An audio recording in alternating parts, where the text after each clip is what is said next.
Hello hi dear friends, നമ്മുടെ കൊച്ചടുക്കളയിലാണ്. അപ്പോൾ ഇന്നത്തെ അജണ്ട എന്ന് പറഞ്ഞാൽ ഇന്നത്തെ അജണ്ട മാത്രമല്ല, ഇനി കുറച്ച് ദിവസത്തേക്ക് ഞാനൊരു പ്രധാന കാര്യം ചെയ്യാൻ പോവാണ്. അതായത് നമ്മുടെ നോമ്പിൻ്റെ തയ്യാറെടുപ്പുകളാണല്ലോ എല്ലാവരും. നോമ്പ് തുടങ്ങുകയാണ്. അപ്പോൾ അതിൻ്റെ ഭാഗമായിട്ട് റമദാൻ മാസം പലതരം വിഭവങ്ങൾ കൊണ്ട്, അതായത് രാവിലെ തൊട്ട് വൈകുന്നേരം വരെ ചില പാനമില്ലല്ലോ. അത് കഴിഞ്ഞിട്ടാണല്ലോ നോമ്പ് മുറിച്ചിട്ട് ഓരോരോ കാര്യപാനീയങ്ങളിൽ തുടങ്ങി ചെറുകടികൾ, സ്നാക്സ്, പിന്നെ ഒരു ഹെവി ഡിന്നർ, അങ്ങനെയല്ലേ പോകുന്നത്. അപ്പോൾ അതനുസരിച്ചിട്ട് എല്ലാ വീട്ടമ്മമാർക്കും, അതായത് നോമ്പെടുക്കുന്ന വീടുകളിലെല്ലാം തന്നെ ഇതൊരു വലിയൊരു പ്രഷറാണ്. അതായത് എന്തുണ്ടാക്കും, വ്യത്യസ്തമാണ്. ട്രഡീഷണലായിട്ട് ഒരുപാട് വിഭവങ്ങളുണ്ട്. പിന്നെ വ്യത്യസ്തമായിട്ട് ഓരോ വർഷവും പുതിയ പുതിയ പരീക്ഷണങ്ങൾ നടത്താൻ എല്ലാ വീട്ടമ്മമാർക്കും താല്പര്യം ഉണ്ടാവുമല്ലോ. അപ്പോൾ അങ്ങനെ അതിൻ്റെ ഭാഗമായിട്ട് ഞാനും കുറച്ച് എക്സ്പെരിമെൻറ്റ്സ് ഒക്കെ ചെയ്ത് നിങ്ങൾക്ക് വേണ്ടിയിട്ട് അങ്ങനത്തെ കുറച്ച് വിഭവങ്ങളും കൂടി തയ്യാറാക്കി കാണിക്കാമെന്ന് വിചാരിക്കുന്നു. അതിൻ്റെ ഭാഗമായിട്ട് ആദ്യത്തെ ഐറ്റം. ഓക്കെ, ഇത് ശരിക്കും പറഞ്ഞാൽ ഒരു കോമ്പിനേഷനാണ്.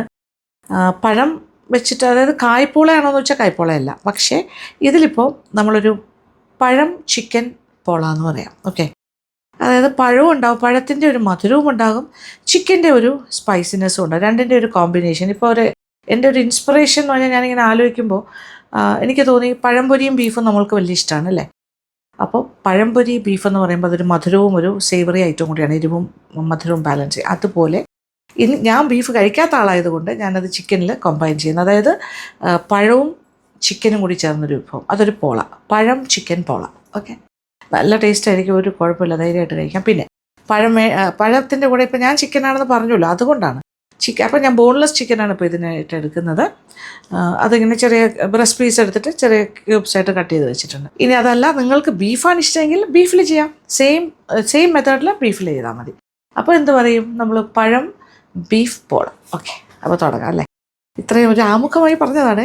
ഓക്കെ, ഇനി ഇത് ചിക്കൻ ഇവിടെ റെഡിയാണ്. ഇതൊരു 500 ഗ്രാമാണ് ചിക്കൻ. അപ്പോൾ ഇതിനകത്ത് കുറച്ച് കാര്യങ്ങളായിട്ടൊന്ന് മാരിനേറ്റ് ചെയ്യാം. ഒരു 1/2 ടീസ്പൂൺ മഞ്ഞൾപ്പൊടി ചേർക്കാം. കുറച്ച് മുളക് പൊടി വേണം, പിരിയൻ മുളകിൻ്റെ പൊടി തന്നെ ആയിക്കോട്ടെ. അപ്പോൾ ഒരു 3 teaspoon, okay, that is 1 table spoon. ഞാൻ കുറച്ച് മല്ലിപ്പൊടിയും കൂടി ചേർക്കുന്നുണ്ടാവും. 1/2 ടീസ്പൂൺ മല്ലിപ്പൊടിയും, പിന്നെ കുറച്ച് ഉപ്പ് ചേർക്കണം. 1 ടീസ്പൂൺ ഇഞ്ചി അരച്ചതും, 1 ടീസ്പൂൺ നിറച്ചെടുത്തിട്ടുണ്ട്. അതുപോലെ 1 ടീസ്പൂൺ വെളുത്തുള്ളി അരച്ചതും കൂടി ചേർക്കാം. 2 കാര്യങ്ങൾ നന്നായിട്ടൊന്ന് യോജിപ്പിച്ച്, മാരിനേഷൻ എങ്ങനെയാണോ അതുപോലെ ഇങ്ങനെ മാരിനേറ്റ് ചെയ്ത് ഒരു അരമണിക്കൂറെങ്കിലും വെച്ചാൽ ഏറ്റവും നല്ലത്. നന്നായിട്ട് പീസസിലൊക്കെ പിടിക്കട്ടെ. 1 ടേബിൾ സ്പൂൺ പിരിയൻ മുളക് പൊടിയും 1/2 ടീസ്പൂൺ മല്ലിപ്പൊടിയാണ് ചേർത്തിരിക്കുന്നത്. അതായത് നേരെ പകുതി, 1/2 ടേബിൾ സ്പൂൺ എന്ന് പറയാം മല്ലിപ്പൊടി. ഇപ്പോൾ ഞാൻ ഗരം മസാലപ്പൊടി ഒന്നും ചേർത്തിട്ടില്ല, അല്ലാണ്ട് വേവിക്കാം. അപ്പോൾ ബീഫാണ് ചെയ്യണമെങ്കിലും ഇതുപോലെ ചെയ്യാം. ബീഫ് പക്ഷേ വേവിക്കാനായിട്ട് കുക്കർ ഉപയോഗിക്കണം, അത്രേ ഉള്ളൂ, അതായിരിക്കും എളുപ്പം. ഓക്കെ, ഇത് ഇച്ചിരി നേരം ഇരിക്കട്ടെ. ഒരു 1/2 ആണ് സാധാരണ ഐഡിയയിൽ ഇരിക്കേണ്ടത്. ഒരു 10 മിനിറ്റ് കഴിഞ്ഞ് നമുക്ക് വേവിക്കാം. ഇത് ഞാൻ പറഞ്ഞല്ലോ, ഐഡിയയിൽ ഒരു അരമണിക്കൂറെങ്കിലും വെച്ചിട്ട് ചെയ്താൽ ഏറ്റവും നല്ലത്. അപ്പം നമുക്ക് വെയിറ്റ് ചെയ്യാമല്ലേ. അരമണിക്കൂർ കഴിഞ്ഞിട്ട് ഇത് വേവിക്കാം. അരമണിക്കൂറൊക്കെ കഴിഞ്ഞു. അപ്പോഴത്തെ പാത്രം, ചട്ടി അടുപ്പിലേക്ക് വെച്ചു. ഇത് വേവിക്കാൻ ഞാൻ ഇതിലാണ് വേവിക്കുന്നത്.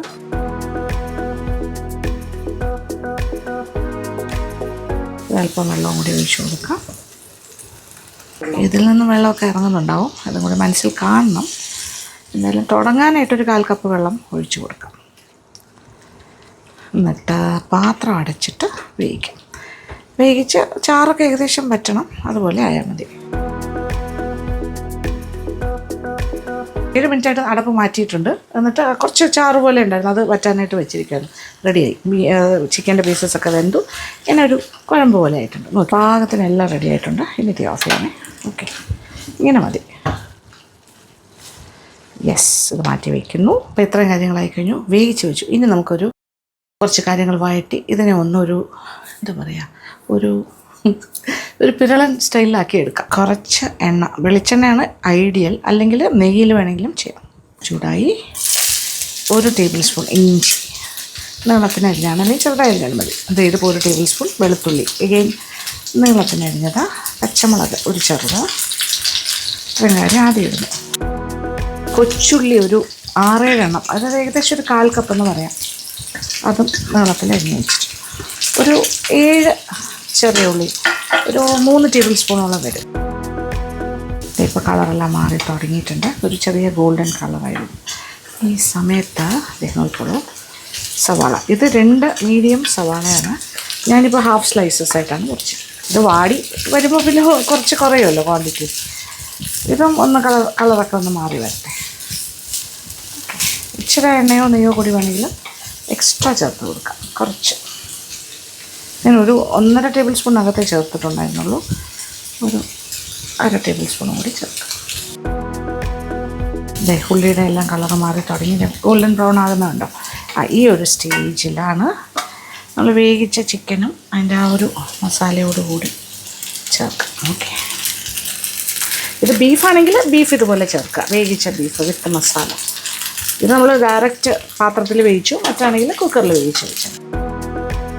ഇതിൻ്റെ കൂടെ കിടന്നിട്ട് ഒന്ന് നോക്കിക്കാം. ഇതിലേക്ക് ഇനി കുറച്ച് ഒരു 1/2 ടീസ്പൂൺ, 1/4 മുതൽ 1/2 ടീസ്പൂൺ പെപ്പർ പൗഡർ ചേർക്കാം. 1/2 ടീസ്പൂൺ ഗരം മസാല പൊടി. ഇത് കുറച്ച് ചിക്കൻ മസാല പൗഡറാണ്. അതൊരു 1/2 മുതൽ 1 ടീസ്പൂൺ വരെ ആകാം. ഗരം മസാല എല്ലാം കൂടി പൊടിച്ചതും ചേർത്തു. കുറച്ച് കടയിൽ നിന്ന് വാങ്ങുന്ന ചിക്കൻ മസാല പൗഡറാണ്. അത് നിങ്ങളുടെ ഇഷ്ടത്തിനനുസരിച്ചിട്ട് ചേർക്കാം. എനിക്കതങ്ങനെ പൊതുവേ ഒരുപാട് ചേർക്കുന്ന ഇഷ്ടമല്ല. ഒരു 1/2 ടീസ്പൂൺ വരെ ഞാൻ ചേർത്തിട്ടുണ്ട്. ഇനി നമുക്ക് വീണ്ടും കുറച്ച് മുളക് പൊടിയും കൂടി ചേർത്ത് കൊടുക്കാം. ബിരിയാണി മുളകിൻ്റെ പൊടി കുറച്ചുകൂടി എരിവും കിട്ടും, നല്ല കളറും വരും. ഓക്കെ, എരിവ് ആവറേജാണ്, ഓവറല്ല, മീഡിയം സ്പൈസി. കുറച്ചുകൂടി സ്പൈസി ആക്കണമെങ്കിൽ കുറച്ചുകൂടി മുളക് പൊടി ചേർക്കാം, പ്രശ്നമില്ല. ഇതിപ്പോൾ 1 ടീസ്പൂണാണ് ഞാൻ ചേർത്തത്. ഇനി ഒരു 1/2 ടീസ്പൂണും കൂടി ചേർക്കാം. യെസ്, കഴിഞ്ഞു, പരിപാടി കഴിഞ്ഞു. ഈ ചൂടായി കിടക്കുന്നതുകൊണ്ട് ആ പച്ച ചുവയൊക്കെ പെട്ടെന്ന് തന്നെ മുളക് പൊടിയെല്ലാം മൂത്ത് കിട്ടും. ഇനി ലാസ്റ്റ് മല്ലിയില, കുറച്ച് മല്ലിയിലയും കുറച്ച് കറിവേപ്പിലയും. നല്ല മണം. കറിവേപ്പില ഇടുമ്പോൾ ഒരു പ്രത്യേക മണമാണ്. ഓക്കെ, അതും കൂടി ചേർത്ത് ഫിനിഷ് ചെയ്യാം. ഓക്കെ, ഉപ്പൊക്കെ ആവശ്യത്തിനുണ്ട്. ഞാൻ ആദ്യം ഇട്ടപ്പോൾ തന്നെ കറക്റ്റായിരുന്നു. ഇനി കൂടുതലൊന്നും ചേർക്കേണ്ട ആവശ്യമില്ല. ഇതിലേക്ക് വേണമെന്നുണ്ടെങ്കിൽ തേങ്ങ കൊത്തോ അങ്ങനത്തെ കാര്യങ്ങളൊക്കെ വേണമെങ്കിൽ ചേർക്കാം. തേങ്ങ ചിരകിയത് വേണമെങ്കിൽ ചേർക്കാം. ഞാനതൊന്നും ചേർക്കുന്നില്ല, ഇങ്ങനെ തന്നെ വേണം, എൻ്റെ ഇഷ്ടം. തീ ഓഫ് ചെയ്യട്ടെ. കഴിഞ്ഞു. നമ്മുടെ ചിക്കൻ ഇസ് റെഡി. ഒരു ചിക്കൻ മസാല ഇസ് റെഡി. തീ ഓഫ് ചെയ്ത് കഴിഞ്ഞു. അങ്ങനെ ടേസ്റ്റി ആൻഡ് യമ്മി ആയിട്ടുള്ളൊരു ചിക്കൻ മസാല എന്ന് വെച്ചാൽ എന്താ പറയുക, പറയാൻ വാക്കുകളില്ല. ഇതിന് എന്ത് പേരിട്ട് വിളിക്കണമെന്ന് ഞാൻ ആലോചിക്കുന്നത്. ആ ഫില്ലിംഗ് ആണ് കേട്ടോ. പെർഫെക്റ്റ്ലി ഇടും, അടിപൊളി. ബീഫാണെങ്കിലും അടിപൊളിയായിരിക്കും. ബീഫ് ഇഷ്ടപ്പെടുന്നവർ ബീഫ് ഇത് മാറ്റി വെക്കട്ടെ. എന്നിട്ട് നമുക്ക് പോളയുടെ ബാക്കി കാര്യങ്ങൾ ചെയ്യാം. ഇനി ചെയ്യാനുള്ള കാര്യം 2 വലിയ നന്നായി പഴുത്ത ഏത്തപ്പഴം. സ്കിന്നൊക്കെ മാറ്റി ഇപ്പോൾ ഇങ്ങനത്തെ പീസസ് ആയിട്ട് ഞാൻ മുറിക്കണു. ഇത് നല്ല പഴുത്താണ്, കുഴപ്പമില്ല. മിക്സിയുടെ ജാറിലേക്ക് മാറ്റുകയാണ്. ഇനി ഒരു 3 മുട്ടയും കൂടി പൊട്ടിച്ചൊഴിക്കും. 3 അത്ര വലിയ മുട്ടയല്ല, മീഡിയം സൈസാണ്. ഇനി കുറച്ച് പഞ്ചസാര. ഇതിന് അത്യാവശ്യം മധുരം ഉണ്ടെങ്കിലും നമുക്ക് ഇത് സ്വീറ്റ് ആൻഡ് സേവറി കോംബോ ആണ്. അതിനനുസരിച്ചിട്ട് 3 മുതൽ 5 ടേബിൾ സ്പൂൺ വരെ പഞ്ചസാരയാകും. ഞാനിപ്പോൾ ഒരു 3 ടേബിൾ സ്പൂൺ ഇപ്പോൾ ആദ്യം ഇട്ടുള്ളൂ. ഇനി കുറച്ച് പാല്, ഏകദേശം ഒരു 1/2 കപ്പോളം പാലും കൂടി ചേർക്കാം. ഇതെല്ലാം കൂടി നന്നായിട്ട് ബ്ലെൻഡ് ചെയ്തെടുക്കാം. യെസ്, നല്ലൊരു മിക്സ് വന്നിട്ടുണ്ട്. അങ്ങനെ batter ready. Okay, banana batter. ചിക്കൻ്റെ ഫില്ലിങ്, ചിക്കൻ മസാല ഞാനൊരു പാത്രത്തിലേക്ക് മാറ്റാണേ. കാണുമ്പോൾ തന്നെ എന്താ ഭംഗി. സൂപ്പർ ടേസ്റ്റാണ്, വളരെ ടേസ്റ്റിയാണ്. ഒരുപാട് ലൂസാക്കി ഞാൻ ചെയ്യാത്തതാണ്. ഇങ്ങനൊരു കുറച്ചൊരു പെരട്ട് പോലെ എന്താ പറയുക, ചെറിയൊരു സെമി ഫ്രൈ മോഡലിലാണ് എടുത്തിരിക്കുന്നത്. അത് മതി. ഫില്ലിംഗ് ആയിട്ട് അതായിരിക്കും ചേർന്ന് പോകണം. നമ്മുടെ sweet and savoury combination is ready. ഇത് പഴത്തിൻ്റെ മിക്സാണ്. ഇതാണ് അതിൻ്റെ ഒരു ബേസ്. ഫില്ലിങ് നമ്മുടെ ചിക്കനും. അപ്പോൾ ഞാൻ പറഞ്ഞത് മറക്കണ്ട, ബീഫിലും ചെയ്യാം, മട്ടണിൽ വേണമെങ്കിൽ മട്ടണിലും ചെയ്യാം, നിങ്ങൾക്ക് ഇഷ്ടമുള്ള ഇതിൽ വേണമെങ്കിൽ ചെയ്യാം. ഇനി അടുപ്പ് കത്തിച്ചിട്ട് താഴെ ഞാനൊരു ദോശക്കല്ല് പോലെ ഒരു എന്താ പറയുക തവ വെച്ചിട്ടുണ്ട്. അതിൻ്റെ മുകളിലായിട്ടാണ് ഇതുപോലൊരു നോൺ സ്റ്റിക്ക് പാത്രം, നല്ല ടൈറ്റ് അടപ്പുള്ളൊരു പാത്രം. ഞാനിത് ഈ കായ്പോളയോ അല്ലെങ്കിൽ അങ്ങനത്തെ കടലപ്പരിപ്പ് പോള, ഇത് ക്യാരറ്റ് പോളയൊക്കെ ചെയ്യാനായിട്ട് ഉപയോഗിക്കുന്ന പാത്രമാണ്. കറക്റ്റായിട്ട് നമുക്ക് കിട്ടും. അടിഭാഗം നല്ല തിക്കാണ്. അടപ്പ് നല്ല കറക്റ്റാണ്. അപ്പോൾ അതൊരു ശീലം, അതുകൊണ്ടാണ് ആ പാത്രം. ഇത് ഓക്കെ എന്ന് പറഞ്ഞ ബ്രാൻഡിൻ്റെയാണ്. അപ്പോൾ ഇത് കിട്ടുമെന്ന് എനിക്കറിയില്ല, പക്ഷേ കിട്ടുന്ന കടയിൽ നിന്ന് വാങ്ങിയാൽ ഏറ്റവും ബെസ്റ്റ്. അപ്പോൾ ദോശക്കല്ല് വയ്ക്കുന്നതിൻ്റെ, അല്ലെങ്കിൽ ദോശക്കല്ലോ അല്ലെങ്കിൽ ഒരു തവയോ വയ്ക്കുന്നതെന്ന് വെച്ചാൽ ഡയറക്റ്റ് വെച്ചാൽ ചിലപ്പോൾ അടിക്ക് കരിയാൻ സാധ്യതയുണ്ട്. അത് ഉണ്ടാവാതിരിക്കാനാണ്. ഈ ചൂടും ഇതും കൂടി ബാലൻസ് ആവും. പിന്നെ പാത്രത്തിലേക്ക് ആദ്യം കുറച്ച് നെയ്യ്, ഒരു 1-1.5 ടേബിൾ സ്പൂൺ നെയ്യ് ഒഴിച്ചു കൊടുക്കുക. ഉരുക്കി വരട്ടെ. നമ്മളൊരു തവയുടെ മുകളിൽ വെക്കാൻ ഞാൻ പറഞ്ഞു, പക്ഷെ അത് സെക്കൻഡ് സ്റ്റേജിൽ മതി. ഞാനിപ്പോൾ ഇത് ഒഴിച്ച് കഴിഞ്ഞിട്ട് ഞാനൊന്ന് കാണിച്ചു എന്നേ ഉള്ളൂ. അപ്പോൾ ആദ്യം ഒഴിച്ചിട്ട് ഇതൊക്കെ ഒന്ന് സെറ്റായി വരുമ്പോൾ തവയുടെ മുകളിലേക്ക് മാറ്റാം. നെയ്യെല്ലാം ഉരുകി തുടങ്ങി. ഇനി ഇരിക്കുന്ന ബനാന മിക്സിൽ നിന്നും മധുരം ഞാനിപ്പോൾ അത്ര തന്നെ മെയിൻറ്റെയിൻ ചെയ്യുകയാണ്. നിങ്ങൾക്ക് മധുരം, ഇത് അത്യാവശ്യം നല്ല മധുരം ഉണ്ടായിരുന്നു, പഴം നല്ല സ്വീറ്റ് ആയതുകൊണ്ട് പകുതി എടുക്കാം.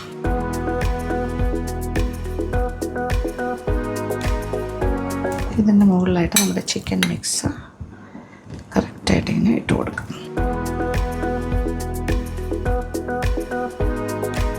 ഇത് ശരിക്കും പറഞ്ഞാൽ ഇത്രയും ഫില്ലിങ്ങിൻ്റെ ആവശ്യമുള്ളൂ. ഇതങ്ങനെയാണെങ്കിൽ 2 ബനാന ചിക്കൻ പോളയ്ക്ക് തികയും. പക്ഷേ ഞാൻ നോക്കിയിട്ട് ചെയ്താൽ മതി. ഞാൻ ഇച്ചിരി കൂടുതൽ ഫില്ലിങ് വെക്കണമെന്നേ ഉള്ളൂ. നോർമൽ കേസിൽ 2 എണ്ണത്തിന് ഈ ഒരു ക്വാണ്ടിറ്റി എടുത്താൽ മതി. പഴത്തിൻ്റെ ഭാഗമൊക്കെ ഇപ്പോഴേ സെറ്റായി വരുന്നുണ്ട്. ചെറുതായിട്ടൊന്ന് ഇങ്ങനെ പ്രസ് ചെയ്ത് കൊടുക്കാം.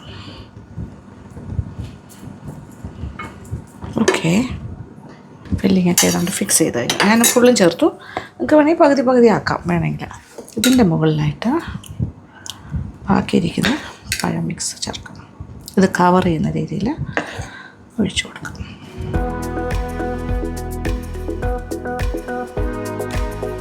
ഫുൾ കവറായി.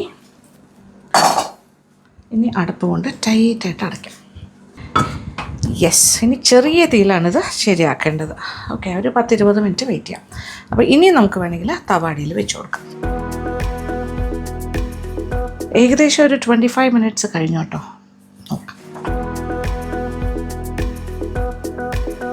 യെസ്, ഇനി ഇതിനെ ഒന്ന് കമഴ്ത്താം.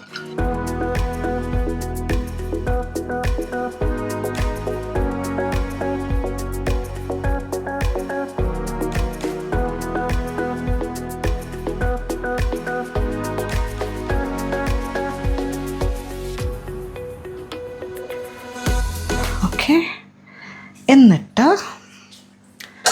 ഇനി ഇതിൻ്റെ അടപ്പിലേക്ക് വെച്ചിട്ട്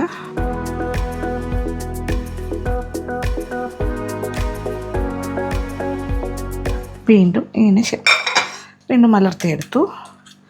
ഇനി എന്താ ചെയ്യേണ്ടതെന്ന് വെച്ചാൽ ഇതെടുത്ത് ഇങ്ങനെ കമഴ്ത്തുക. അപ്പോൾ അപ്പുറത്തെ സൈഡും കൂടി ഒന്ന് ചെറുതായിട്ട് ഒന്ന് കളർ മാറും. അപ്പോൾ ഇത് കമഴ്ത്തിയിട്ടു. ഓക്കെ, എന്നിട്ട് ഒരു 5 മിനിറ്റ് ഇങ്ങനെ ആ ചൂട് ചെറിയ തീയിൽ വയ്ക്കാം. അപ്പോൾ മറു സൈഡും നമ്മളൊരു 5 മിനിറ്റ് ജസ്റ്റ് ഇങ്ങനെ ഒന്ന് കളർ ചെറുതായിട്ട് മാറാൻ. ഇനി വീണ്ടും കമഴ്ത്തിയിടും. Okay, wow, what a beautiful shade. Okay, perfect. കാണുമ്പോൾ തന്നെ കഴിക്കാൻ തോന്നുന്നു, ഒരു രക്ഷയില്ല. സൈഡ്സൊക്കെ നോക്കിക്കോളൂ, നല്ല ചെറിയൊരു ഗോൾഡൻ ബ്രൗൺ കളർ, നല്ല പെർഫെക്റ്റായിട്ട് വന്നിട്ടുണ്ട്. ഇതാണ് നമ്മുടെ പഴം ചിക്കൻ പോള.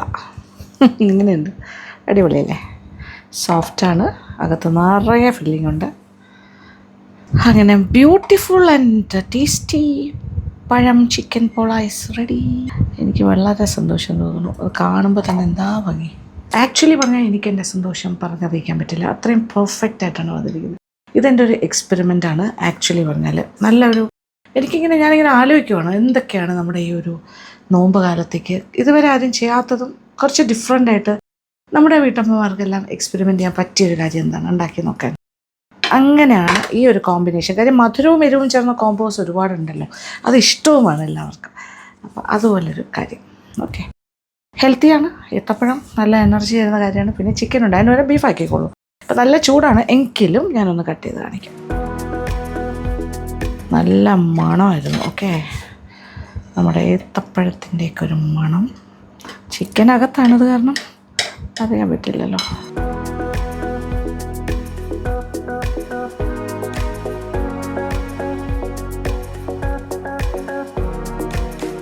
നോക്കിക്കോളൂ, നിറയെ ഫില്ലിംഗ് ഉണ്ട്. ഞാൻ ആ ഫില്ലിങ് കംപ്ലീറ്റ് ചേർത്തല്ലോ. ഇതാണ് ക്രോസ് സെക്ഷൻ. എങ്ങനെയുണ്ടെന്ന് നോക്കിക്കോളൂ. ഇതിനെ നമുക്ക് വീട്ടിൽ എത്ര മെമ്പേഴ്സ് ഉണ്ട് അതനുസരിച്ച് കട്ട് ചെയ്യാമല്ലോ.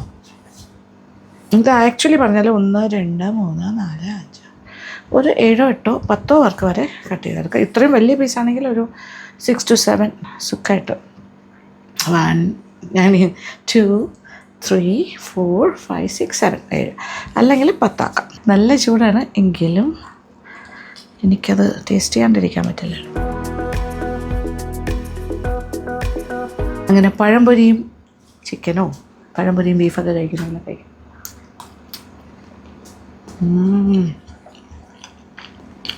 മധുരം ആൻഡ് എരിവ് കോംബോ സൂപ്പർ.